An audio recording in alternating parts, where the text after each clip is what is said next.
Well, when we left you last, I was pretty discouraged. I wasn't sure how we were going to get this pond project even underway.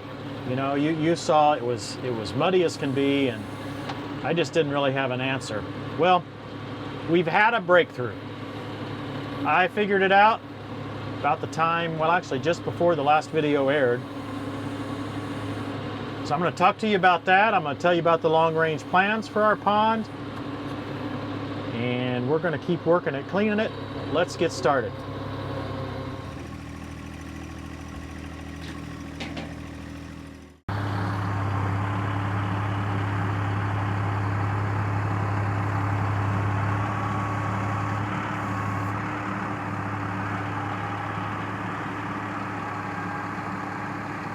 So the magic is to dig down to the clay, and then I don't have any problems with muck. So basically I had to come in from the side here and just pick up all this muck, which is what I want to do anyway, because I want to salvage that. That's good topsoil. It's not real easy for me to keep them perfectly separated, partially because it's unpredictable how deep the muck is going to be, and partially because, well, I'm probably not perfect bucket operator. But that's the ticket, and you might see water in the bottom of where I'm digging there now, but that didn't really come from the pond per se. That came from a rain that we had just yesterday. So we had a small rain, 0.2 of an inch yesterday, and I'm working in it today. So I think that's encouraging. Now, if it were an inch of rain, that would probably be a different topic. I doubt that I would be able to be working in it today. But I do believe that clay is going to, you know, harden up, dry up fairly quickly as long as I can keep water from standing in it. What I'm doing here is I'm trying to put the topsoil, majority topsoil over here.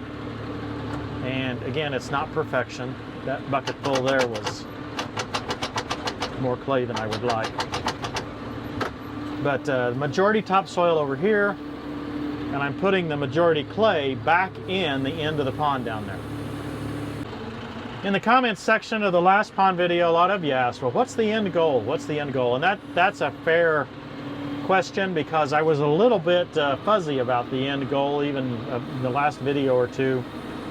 And so I'll go through that a little bit more. So first thing is that Christy and I had some disappointment in our pond, and have had for years, for a couple of reasons. Number one, it's not deep enough, right? It's never been really deep enough to keep fish in it all the time, and yeah, it's just not deep enough. The second problem is that it doesn't hold water all the way to the surface. As soon as a rain would come, it would fill up. Our front yard would flood. I'll talk more about that in a minute. But it would fill up, and within a couple of days, the water level would be down 4 foot from the surface here. We really would like to have the water level to be maintained right up at the surface of the yard here.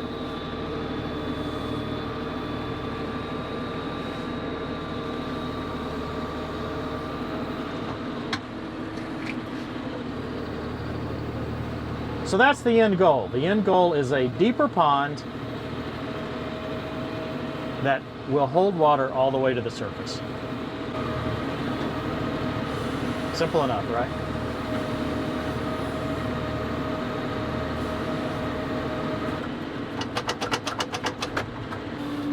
Now, I'm not going to try to go through all the steps that we've got in mind to get this accomplished. Partially because, you know, well, you just need to stick with us and see what we do. But admittedly, partially because I don't have all of the details. Now, I do have some plans. I think we can pull this off. To that end, I'd like to talk about some of the comments we received. I've really enjoyed your feedback on these pond videos. I think it's been fascinating to the viewers to really think about this, and the range of comments that we've got has just been very fascinating. We've got some people that have said, hey, we really enjoy seeing you try to figure this out with utility tractors, compact tractors. You know, that's a lot of fun. And a lot of people seem almost angry with us for even trying this. Well, you should just hire somebody. Why would you do that? Just get a long reach excavator. Why would you do that? And you know, Christy and I have discussed that a lot. It's been fascinating. I've enjoyed hearing all perspectives. It doesn't really matter to me what people's opinions are, other than I enjoy hearing them. And we just decided that some people think differently, right? To some people, this would just be an irritant. Everything about this project, the fact that I'm taking more than a day or two to do it, you know, just so much aspects of it would really be frustrating to them. And so, yeah, for those folks, they think, well, gee, either rent an excavator and get it done, or hire somebody to do it. I get it. But for me, that would be devastating to me, to just pay somebody to do this. And for those of you that are thinking like that, you're thinking, what does he mean? But for me, this is just an enormous amount of fun. I mean, trying to figure out how to solve this problem with the equipment we got is just, it's a challenge. It's a fun challenge. So I get it. I get why people think differently than we do. I just, you know, it's just something that's fascinating to me, and is enjoyment. So yeah, we're going to go forth and see if we can find a way. If we can't find a way, we'll eventually come up with another plan. You know, a plan of either having somebody do it, or renting something, or whatever. You know, I mean, I get that. But so far, we haven't got to that point, right? I'm having trouble finding the right layer here to take. I clearly didn't get quite enough where my tires are, because it's kind of mucky there. But I think I may be a little bit too deep where the bucket was. Looks like maybe some clay there. So it's a little bit difficult to do a perfect job here. I think I may back in with my blade here and just kind of pull out some of this muck on the next pass. Maybe I'll have a little bit better visibility.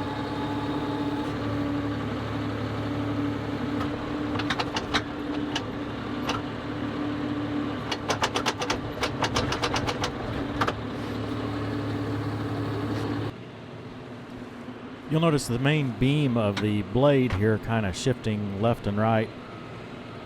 It has an offset feature, and I don't have enough hydraulic valves to hook up that offset cylinder, so it's kind of going left and right on its own. Now, I do have an angle cylinder, and I have a tilt cylinder. Both of those are hooked up to my 2 outlets. So I can control the angle and the tilt, but the offset is kind of doing whatever it wants. Actually, it's a case where I need a round to it. I have a Summit 5 outlet multiplier, and I just haven't ever put it on the tractor.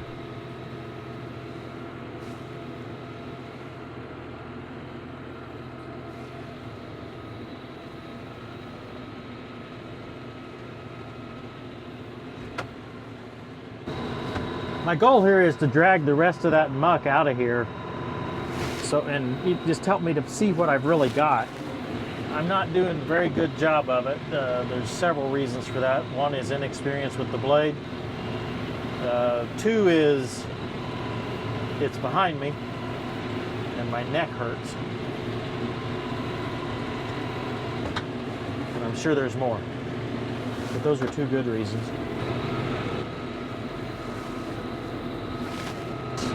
Amazing.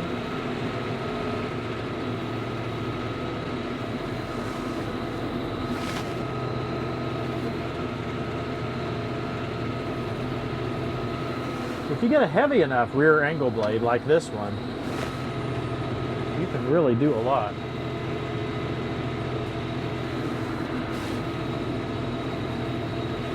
This one's got hydraulic angle and tilt.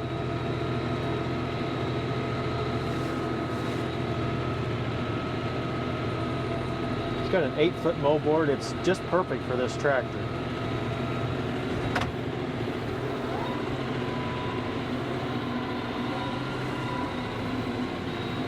That was a pretty good run.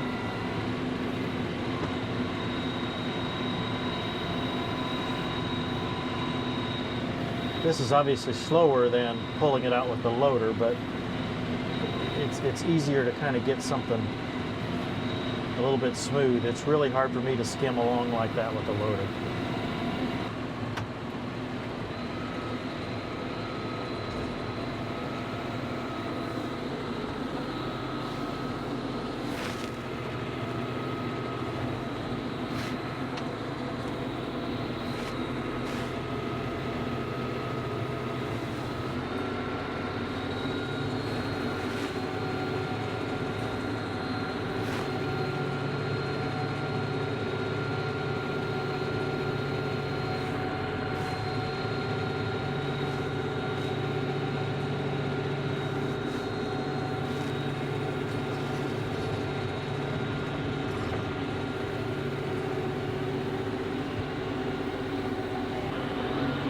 I don't know if you guys are noticing, but I have to shift from the A range to the B range to the A range each time. Well, I mean, I guess I could stay in A all the time, but it would take forever to go to my dumping place. And that's what I was saying early on about I really wish I had some sort of a power shift transmission. It really would make that much nicer. I can't tell. That certainly doesn't look like topsoil there, but it's still mucky, so I don't know what kind of soil that is. I need a soil scientist on staff.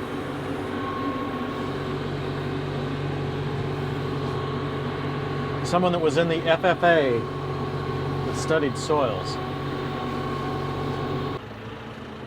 Maybe I'll see what's over here, straight across. I think maybe this may be where we build the road. I have an entrance here on this other side. I'm not certain yet. Shift to A range.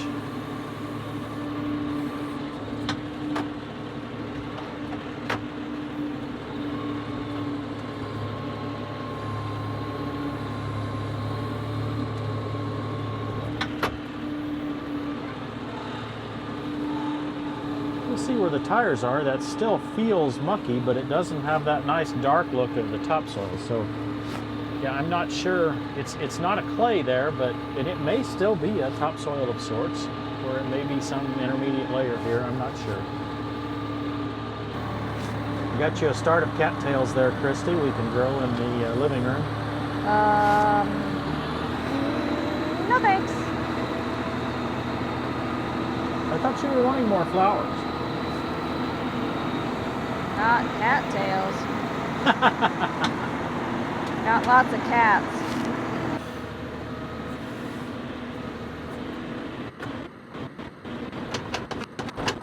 Bang your... Keep doing that a couple of times. It's not quite as easy to bang this as it is some of the smaller ones. I think you've got about what's going to come out. Well, there came out another chunk. I think maybe I'll see if I can catch a little of this stuff here that I brought up with the blade.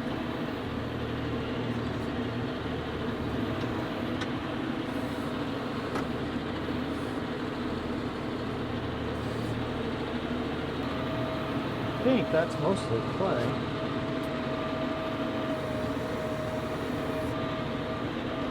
By the time I get it up here in the bucket, though, it all looks the same.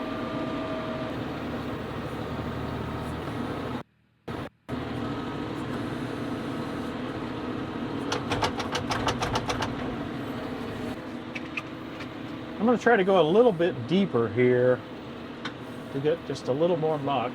I know I'm getting clay too, but I don't have much choice.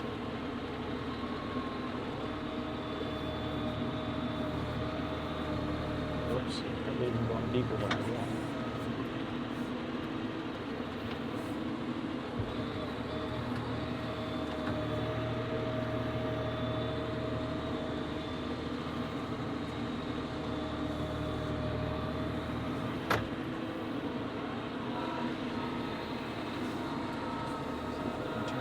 Direction.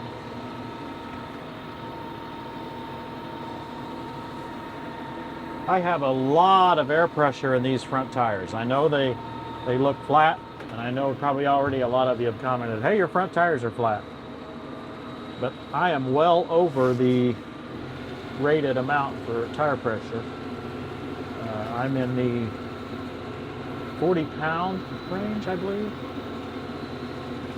These tires, the latest generation of the 50s, the latest generation of the 5E series has put wider tires on this tractor, and that's a good thing, because there's a conflict in the owner's manual of the tractor and the loader for this one.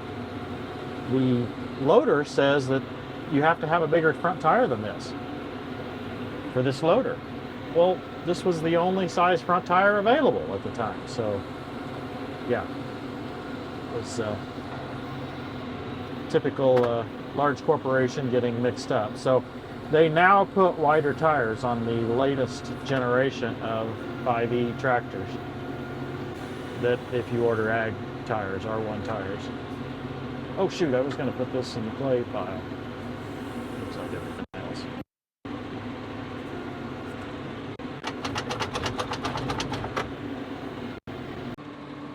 Folks, I think you can see that we have indeed made a huge breakthrough in this episode. I am a lot more encouraged about our possibility of getting this done now than I was when we finished the last episode.